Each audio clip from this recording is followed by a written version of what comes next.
वळत पुढच्या बातमीकडे. कोकणात पुन्हा एकदा शिवसेना उद्धव बाळासाहेब ठाकरे पक्षाला मोठा धक्का बसलेला आहे.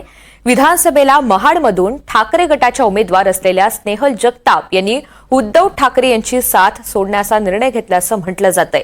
अजित पवार यांच्या राष्ट्रवादी काँग्रेसमध्ये प्रवेश करण्याची शक्यता आहे.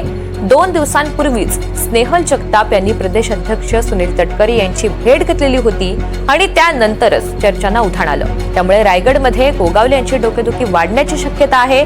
पालकमंत्री पदावरून सुनील तटकरे यांचे वाद सुरू असतानाच आता दुसरीकडे तटकरे यांच्याकडून भरत गोगावले यांचे कट्टर विरोधक असणाऱ्या स्नेहल जगताप यांना राष्ट्रवादीमध्ये प्रवेश दिल्यामुळे नवा राजकीय संघर्ष निर्माण होण्याची शक्यता आहे.